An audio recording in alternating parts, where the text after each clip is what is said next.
You're watching Reality Check. My colleague Mariam and I are here at Delhi's Holy Family Hospital, which, like every hospital in Delhi, is packed.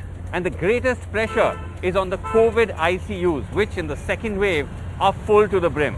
We're going to take you inside the COVID ICU to give you a minute-by-minute sense of the life and death battle that is being waged every moment by doctors and by nurses.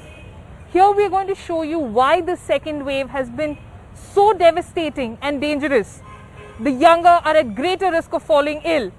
The ICUs are packed to the brim with not an inch of space left.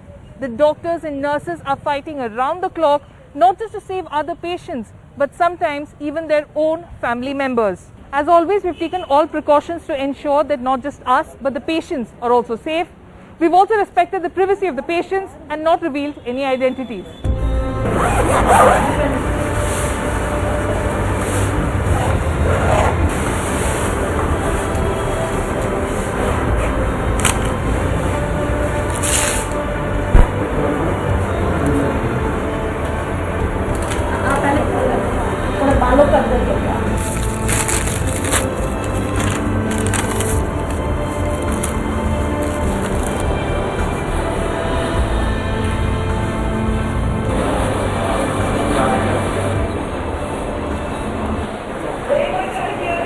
Now just about to enter, Mariam and I, the ICU at Holy Family Hospital to get a ground reality of what exactly is happening at this critical time. Okay, let's go.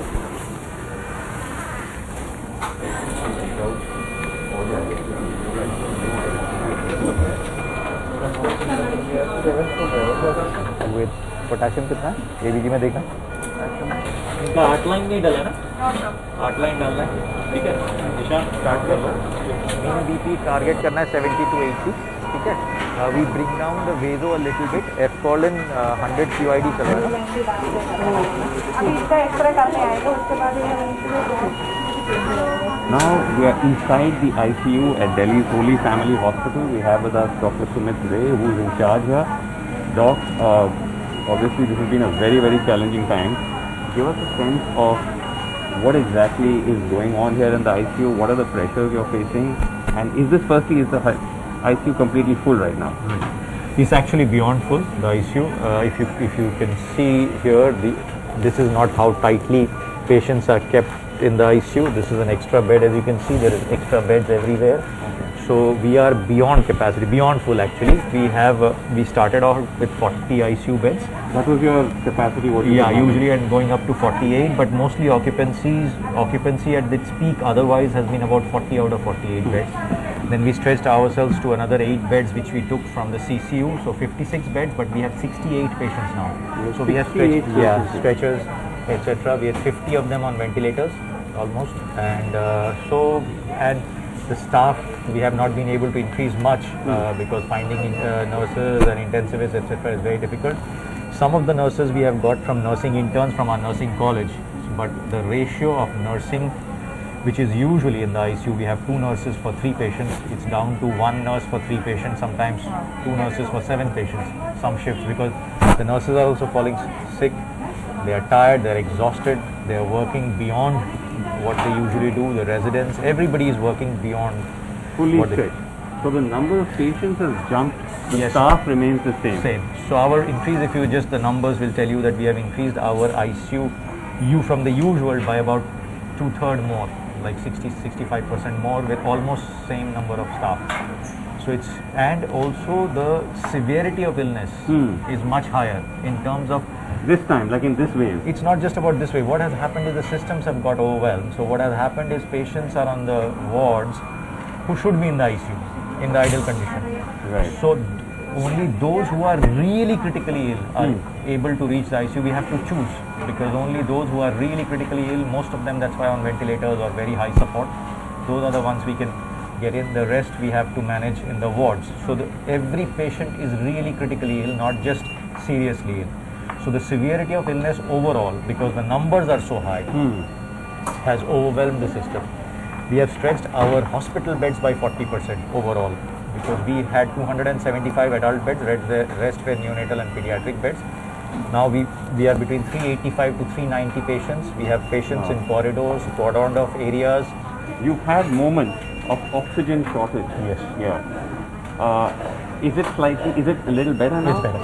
It It's is surely better for the last 4-5 days. But yes, there was a period of time for almost a week, more than a week actually, from 23rd April onwards, when we were, within every day we were within hours and some day within minutes of running out of oxygen.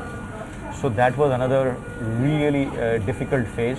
That has been organized better.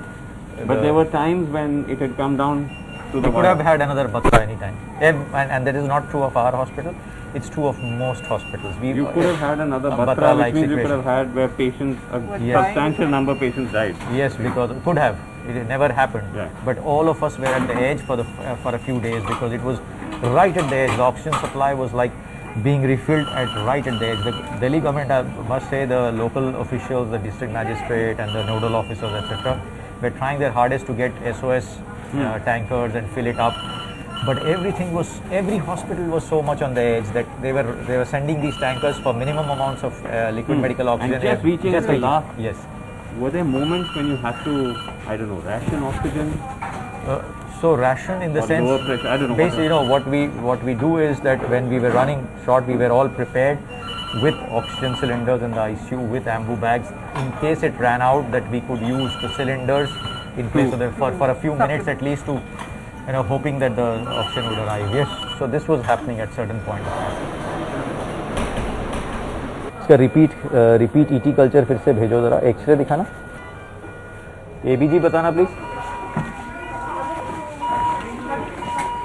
Almost immediately, our attention is drawn to how many of those battling for life are young. Plan to wean. टोसी plan हटा दो ना, बहुत दिन के पर है ना, हर रोज ऑक्सीनेशन फेंटेनिल नहीं हुआ क्या हुआ? Amongst the youngest, this woman, 29, who delivered a baby while inside the COVID ICU. कैसी है बेटा? ठीक है. अच्छा, ये चबाओ नहीं बेटा, चबाओ नहीं. हाँ, इसको निकालेंगे. हाँ, आराम से गहरा सांस लो, निकालेंगे अभी. ठीक है. हाँ, इनको जरा सिस्टर तो जरा प्रॉप अप करना होगा. Just make her sit up. ठीक है. Okay.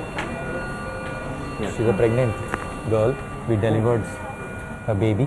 Okay, we have had 5-6 pregnant young women. Right now? Out of which 2 have got better, and we have. She is how old is she, doc? She's 32, I think.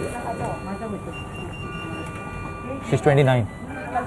So we had 6 pregnant patients, and out of them 2 have been. We have moved them out of the ICU, and they are better. So she probably will be able to take her off the ventilator today. Okay. And she has been on the ventilator. She got a cesarean done. All the babies have been delivered. All the Baby has been delivered. Cesarean was done in the OT, and then she was brought back again. So she has improved. So yeah, so most of them we have been able, but there are two patients still now who are serious, remain 2 serious. pregnant women more, they're still here. Yeah. So she got infected while she was pregnant. Then. Yes. Lots of patients like that. And the baby is Alive. It's on the, but he's on the. It's a small baby because it was early, but we had to deliver. So the baby is in the neonatal care unit. And the nurses, I think, just consoling her and telling her, because you see with the tube inside the mouth, they can't speak, so they get very agitated and anxious. So we keep telling them that you will be able to. New mother, usually they want to see their child as soon as possible. Yes, Has she been yes. able to meet her baby? No, yet? we can't get her. And the baby is in the neonatal ICU. We can't. There's no question of meeting the baby right now. No, absolutely. It's Very challenging. But the focus, in spite of delivering the baby, is always for us. The mother is first, without doubt. We always focus more. Yes, if we can save the baby along, it's fantastic. But the focus is always the mother. Prioritization is always the mother. She is agitated, asking about her baby. हाँ, ठीक है. बच्चा ठीक है, वो आ नहीं सकता यहाँ पर, नहीं. ICU में दूसरे पेशेंट्स के सामने नहीं आ सकता. आपको मिलवाने ले जाएंगे. आप पहले इससे हट जाइए, उसके बाद. ठीक है. हाँ, अभी नहीं कर पाएंगे ना बेटा. Doctor, how long has it been since she delivered the baby?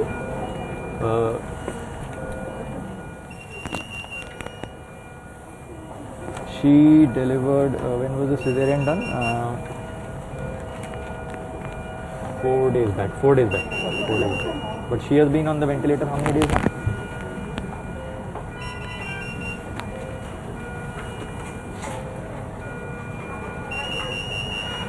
You know, when we are not in this kind of, I remember every patient when they went on the ventilator, when they are, every detail, Now names. it's I just, movement. I can't. It's very difficult to remember. But the important thing is that she's coming off. Yes. So once she comes off, will she be able to meet her child, or will she still Not have to immediately. wait? So she, even when she comes off, it's a very crucial period. The next 48 hours, she may go back on the ventilator. So we have to watch.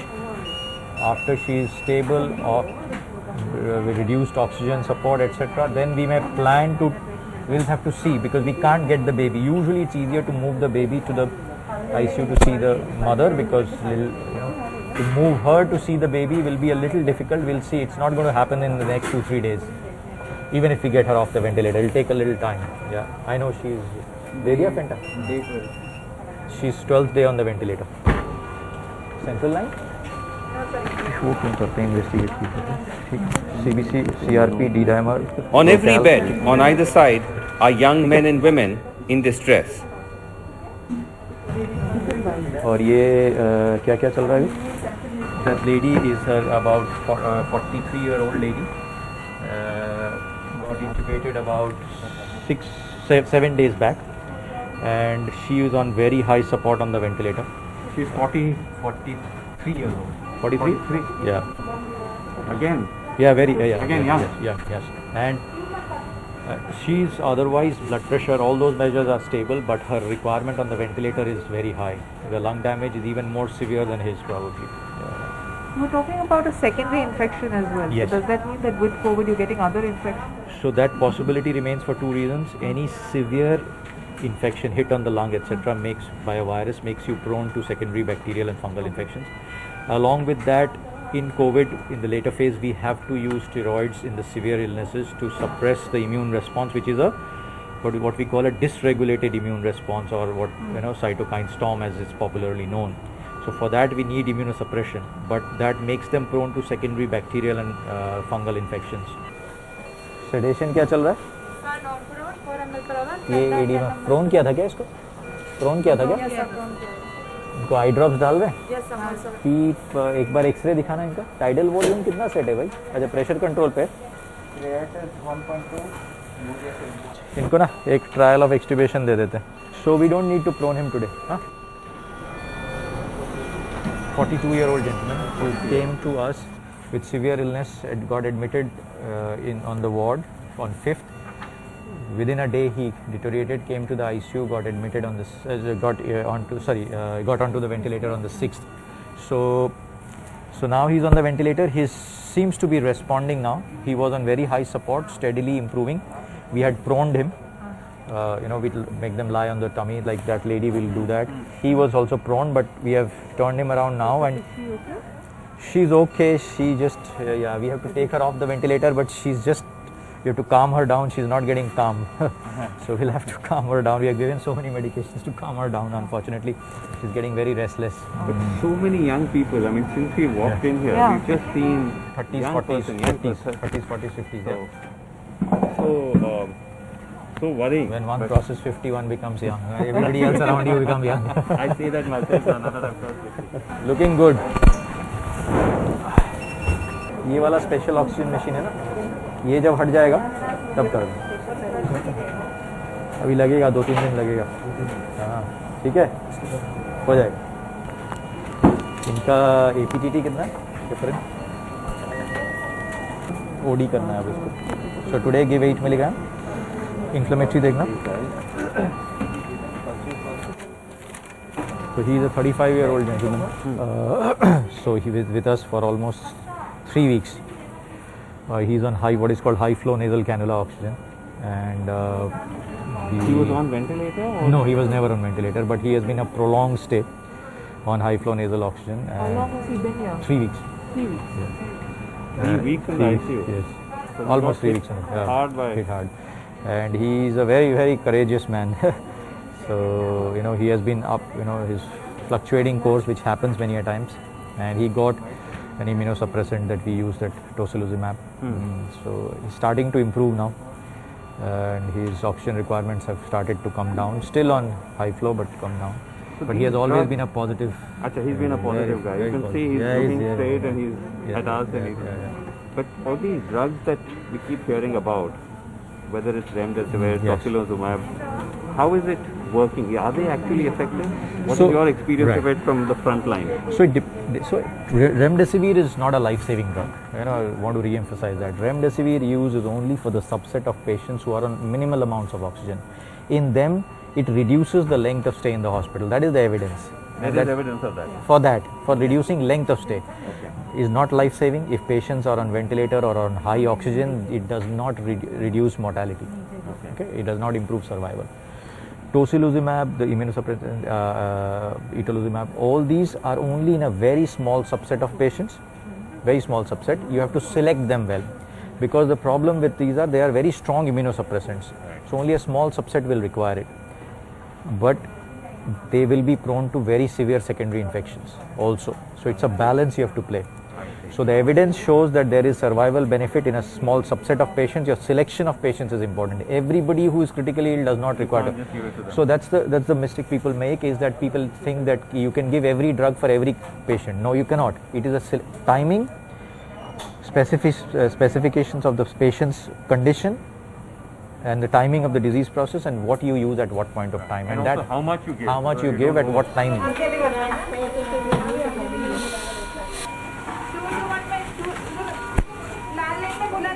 As the day ticks on, the pressure rises. Doctors and nurses without a minute to spare.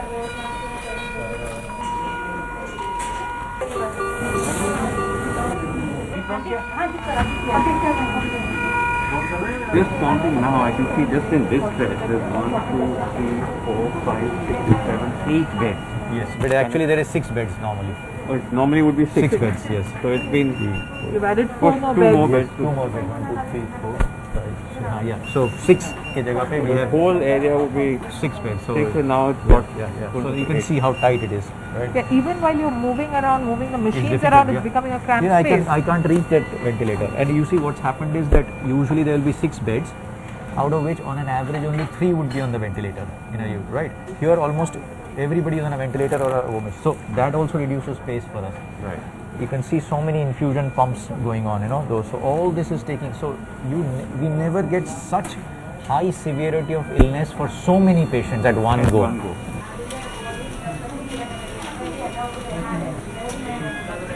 By noon, we see firsthand the mounting pressure for space and time. This man, just 41, who is admitted to the general ward at Holy Family, has become critical and is wheeled into the COVID ICU.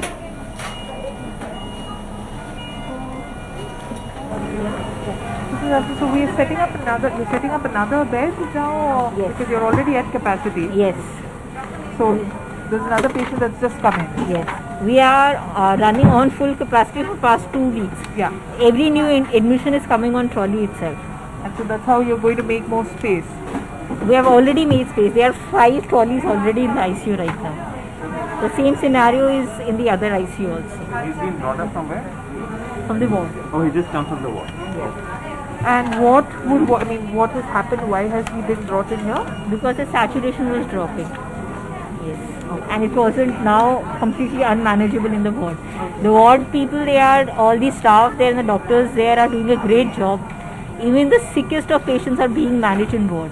Whenever we get a call from the ward, it's usually now they have reached a point when no longer the patient can be managed in ward. And how old is the patient? The patient is 41. So another young patient.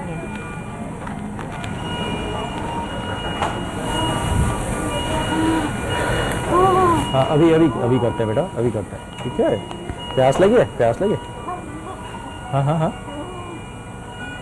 अभी करते हैं. So just as the doctors were telling us that there is absolutely no space in the ICUs because they're constantly having to bring up patients who are in the wards or turning critical, and you have to literally improvise beds for them. Before our eyes, we've just seen this patient has just been brought up. And this is again a 41-year-old patient, another young patient. They said that his oxygen level is going on dropping. You can see the beeping monitor right there. Yeah. And The camera again, actually zooms in. You can see the monitor which is showing the oxygen level is not looking very good. So they just wheeled him in here, and I think they're literally going to improvise an ICU like. exactly, which is arrangement what for that. the doctors were explaining earlier as well, Vasu, that they're trying to make space by adding trolleys and trolleys of stretchers in between the existing ICU beds, and that's exactly what they said they'll be doing with this patient as well. Just moments later, we are told tragedy has struck. The father of a doctor at Holy Family, after 2 days in the ICU, does not make it. Inside, Yes. it's a woman, no? I No, think no, no. That is male patient. Okay. You are The one- asking expert patient, no? Ah, The other Ah, side. that is Oh, that 17. side, that's yeah. April. When was the 10:20. 10:20 this morning? How old? How old? 81 years. നമ്മുടെ ഇവിടുത്തെ ഒരു ഡോക്ടറിന്റെ ഫാദറാണ്. Who is the doctor's father? Yes. The doctor who's working here, his father has passed away. Yeah. He's skin specialist. Skin specialist. Yeah.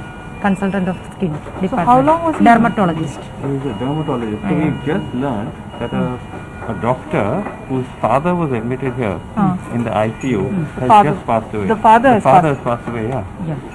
He was 81 years old. And this is just this morning at around 10:30. 10:30. How long was he in the ICU for?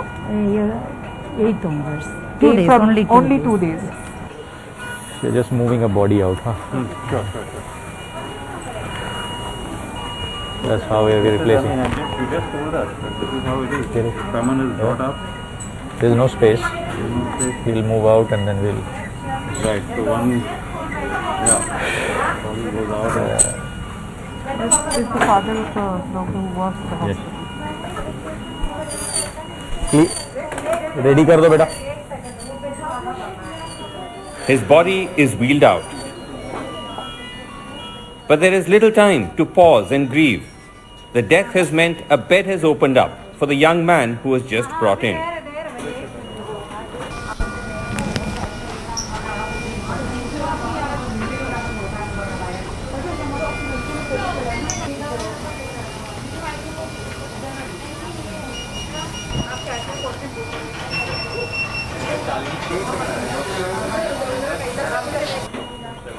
This is Dr. Vishal Singh, one of the ICU doctors.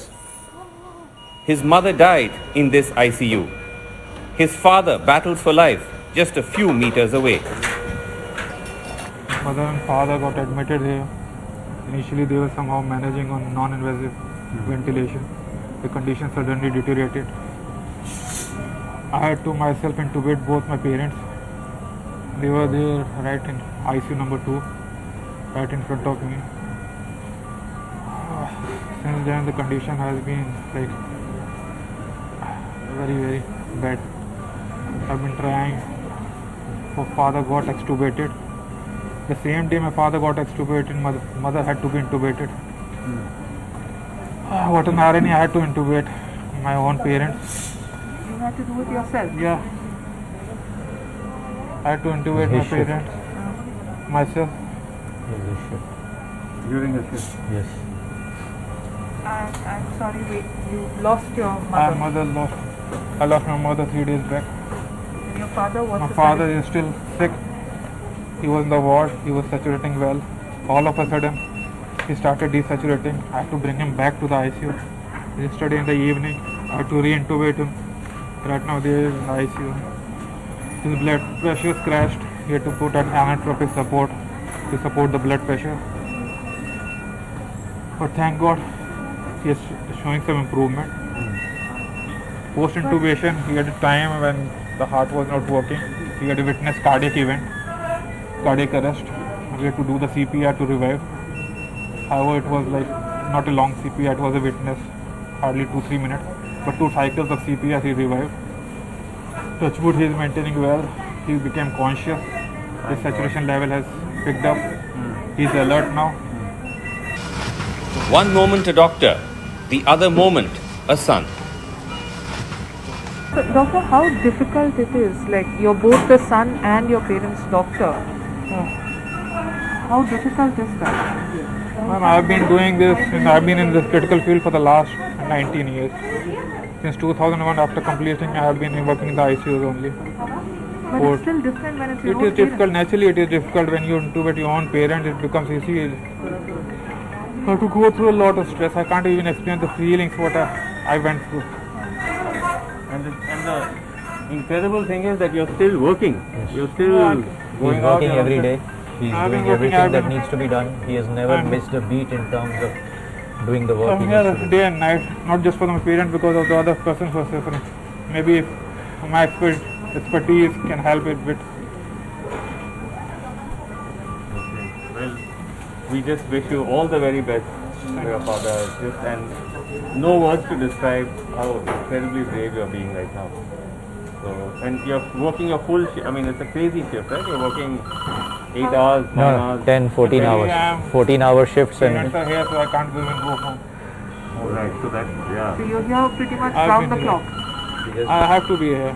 his shifts are, the morning shift is 10 hours, night shift is 14 hours. But You have to be here on the But he's clock. all- Because you see, we are having So, shortage. even after your shift ends, you don't leave because you want to stay with your Yeah, parents. you would. Because the kind of care you see, I can give, you see, because shortage staff and all this thing. I don't want the extra burden on my colleagues. They have been working around the clock. Everybody is fatigued. But somehow I gathered the courage and stamina to work. Just praying against all odds.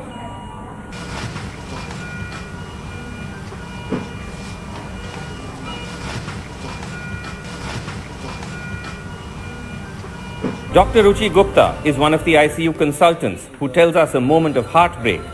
The husband of a colleague who died inside this very ICU, and how she took it upon herself to announce it. The day I had to declare that patient, our colleague's husband, I could not leave. Usually our residents, our senior residents, because we are so busy as consultants, they take the charge even for declaring patients. Okay, for that patient, I had to, come up, I will declare that patient because I knew nobody else can. And after declaring that patient, I just went out for 5 minutes. I controlled myself. That is the only window you can give yourself to stabilize your emotion. 3 to 4 minutes or 5 minutes maximum. Because we have another 50 patients to look after. Oh, they're waiting. They are waiting. That's incredibly. So we have, now it is Brave acceptable. of you. Whoever, our senior stars, stars who have been working in ICUs for past 40, 50 years, their experience is much more than me. Even they are having their breakdowns. So we okay, fine. Give yourself 5-6 minutes. They also know what lies ahead. They also, charge up, they come back. We also charge up and come back. इसका repeat ET culture फिर से भेजो जरा x ray दिखाना. The toll on doctors, not just of losing their loved ones, but also of the mental stress. Dr. Gupta is 36. Every day she treats those of her age as they battle for their lives. You come in at what time? I come here by 8:39 in the morning. And you're here till? Today I'll be here till 8:30. Yesterday one of our consultants was here till 11:30 in the night. So you're here from So- 8:30 in the morning. Till 8. Today I'll be there till 8. Yesterday, there are no 12 fixed hours. hours. There are no fixed hours. Because yesterday our consultant got relieved at 11:30 in the night. What do you say about that? So, So continuously you're. Around 15-16-hour shifts. actually the patients are so young. Whenever a patient is at the verge of getting sick, our conscience, no matter what, it has been there. It is not now. There's always been there. You get that adrenaline rush and you just pull another hour, then another hour, then another hour. The problem right now is all our patients are young. So, we just get that adrenaline rush. If required, we stay for longer But hours. how has that been, doctor? You said that most of the critical patients are now between the 35, 45, 50. That's your age group. Yeah. People who are as young as you are. How's that been, seeing people as young as you are? Very, very hard. There is no way to describe it. It is very, very hard. One of our colleagues' husband just recently died, our age group. Just declaring that took such an emotional toll on all of us, not just me. Our nursing staff, our colleagues, our residents. He died here. He died here. So what do? You just, but you know, that's what, we don't even get the time to grieve for anybody. Because the next patient is so sick, we lose a patient and within seconds we are supposed to move to the next bed and stabilize that patient. So you know, there is no time to stabilize also, we just move to the next step. That is what is happening. It must be so challenging, as Mariam said, that you're so young yourself, Yeah. and then you have young people around you who are Yes. just on the edge. It has always been hard. It has always been hard when I say it.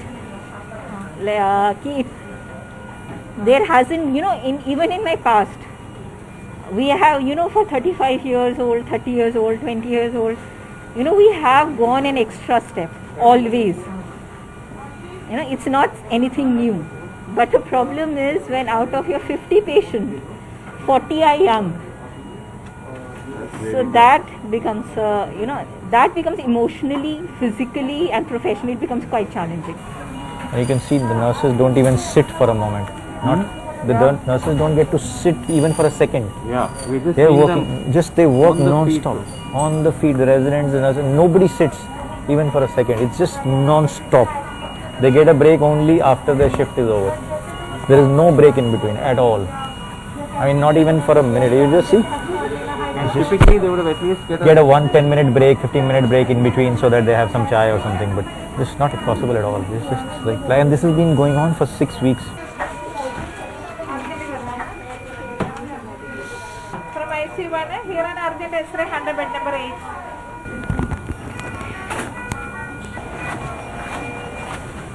This is the ICU section. We have 30 bed here.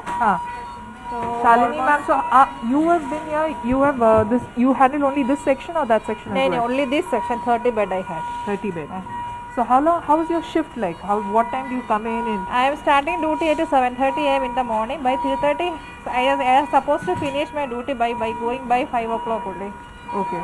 And how long have you been working now, sister? I am here 15 years. 15 I am years. working here. Have you seen situation like this before? Before I never faced such a kind of situations before, never.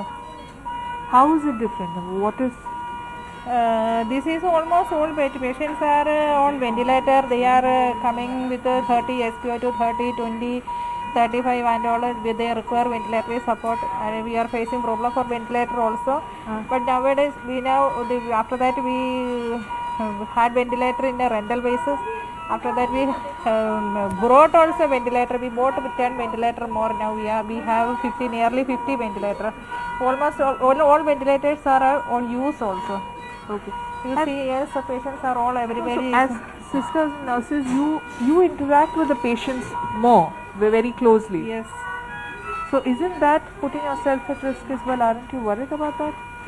Today actually we are at risk. We know that we are at risk, but we have to overcome this risk. Actually, my husband is also positive now. Okay. But still I gave up her husband. I am treating at home, and I am here for patients. So who looks after your husband at home? Is he okay? Is he fine? He is okay. 3 days he had fever. Now he is also okay, but still on antibiotic and all. See later what happens. So that itself, there's a lot of fear and anxiety with that. So yes, how are I you think- managing both work and What to do? All people are now in anxiety situation. So anyway, we are facing. I am also at very much of stress and all. But I have what to do. We have to overcome that situation. what are you usually stressed about? Are you worried about your family back home? Are you worried about seeing all this? What stresses you out most? Actually, worrying about seeing these things and worrying about the family also. Actually, there are chances to get them also infected from us. So I am worrying about my family also. Same time, I am worrying about this patient also. Patient is also someone else. So we have to recover them, survive them as early as possible. So so I have noticed that none of the sisters have even taken a moment to sit down so far. So when you come inside, do you get any chance to rest? Any chance to sit? No We are chance. not getting no chance to sit also. Acha. So what is your day like? Can you tell us what do you do when you come in? What are your duties? What do you have to do? Actually, almost morning shift we are starting by 7:30 a.m. But all of my staff is also left from here by 5 p.m. only. 5 p.m. After handing over, they have to finish their pending works and they have to correct their inventory sections and all. And then we all together by 5 o'clock we are leaving this ICU. And same night shift is also night shift they are doing. Actually they have supposed to do 12 hours duty, but they are doing 15 hours duty. How are they managing the nurses? This is difficult to see this on a. But God is giving power to us. That is the only thing. And tell us about the risk, because to all of you, right? Because that's something that you all face when you come into the ICU. How infectious is the air in this right now, and how much is that is a risk to all of you? Obviously, as all of you know, that aerosol generation, it's is transmitted by aerosol, the virus. So many patients who require high oxygen ventilator, etc. Actually, being on an invasive ventilator reduces the risk. Right. Non-invasive ventilator actually increases the risk because they're just breathing into the air. Into the air. And so this is fairly high risk, I would say. Fairly high risk area, but we have kind of got used to it in the sense it's been so long that actually when we enter we don't even think about it, to tell you honestly. We don't even think about it. It's actually when we go back home, when we have the slight luxury to think, is when we think that okay, probably we can get infection. When we get in, it's just crazy. Even the nurses who are so close in contact with the patient constantly, just look at them. They talk, they never make you never see them keeping a distance. No, they just don't. That's the amazing thing. The nurses are right there. Right there. They're always right there. Our residents, young, they're right there. They're talking to them, being kind to them, and they are very, very empathetic. Our nurses, I'm not trying to brag, but Holy Family, the nurses are so empathetic. I have never seen nurses like this in India. After intubation, we are putting the patient in prone position for better outcome. Okay. So this is also done by sisters. Done by sisters, and doctor is also will help he will look after the tube. Actually, in the absence of doctors, sisters are doing. She is the second in charge of ICU. You don't. Okay. And she is acting as a doctor now. So basically, what you have to do is you have to lift the patient. Lift the patient. Actually, first we will take the patient to edge of the bed. Then we will turn. Then we will bring the patient to middle of the bed. And keeping these pillows and everything. So it takes multiple nurses. We need multiple nurses.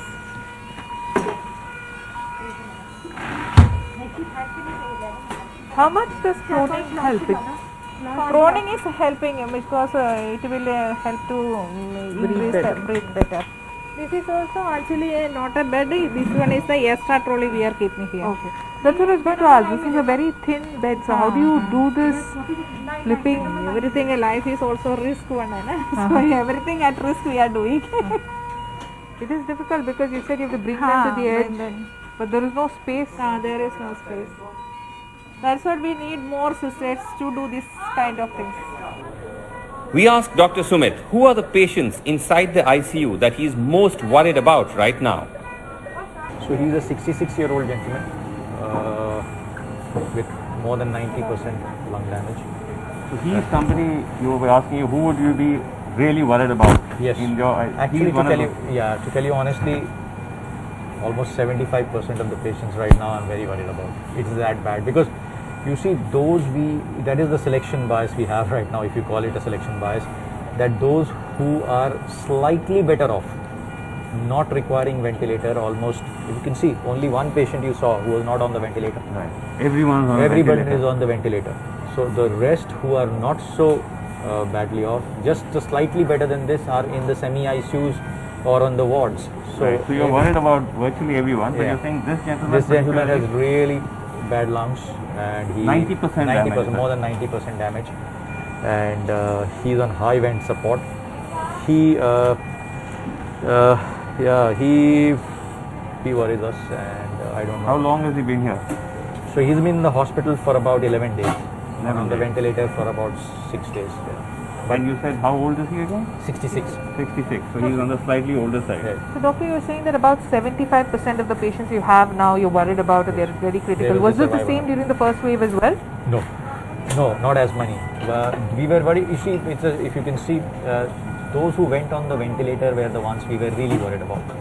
At that time, only half the patients went on, less than half the patients went on the ventilator, or about half. This time you can see more than 75-80% of the patients are on ventilator in the ICU. So it's worrying for all of them, every one of them. What about actual fatalities? How often is that happening? How often are people not able to make it? So we have deaths every day.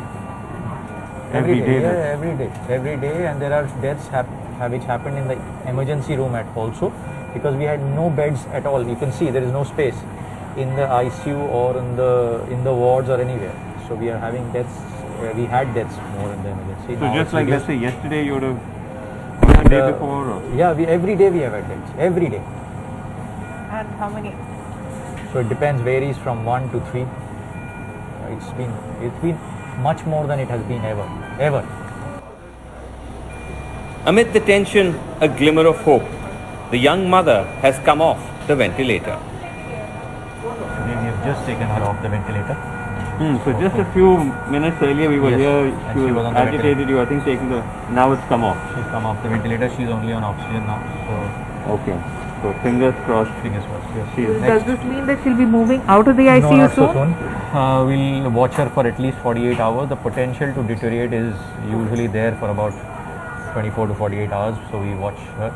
If Okay. she is okay, then we will move her out to what's called the high dependency unit or the semi ICU. And then the next step. These young people are obviously very, very precious. We take, each step we take very carefully.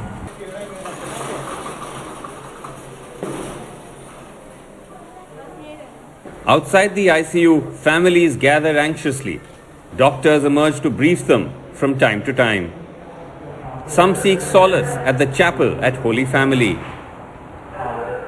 Inside the ICU, the fight to save lives continues unabated. Morale being, even if during the first wave, that whole thing about doctors having to First wave, the morale was high because our outcomes were very good, and that is what is, in sense, emotionally breaking down our nurses and young residents, because they say that there are so many patients we could have saved if we were not overwhelmed. Because last time the outcomes were relative across compared to anywhere in the world, we did very, very well. I know there were deaths, there will be deaths from COVID, but this time the numbers and that's what their lament or their anguish is that if we had the number of beds and if we were not overwhelmed, we could have saved so many more.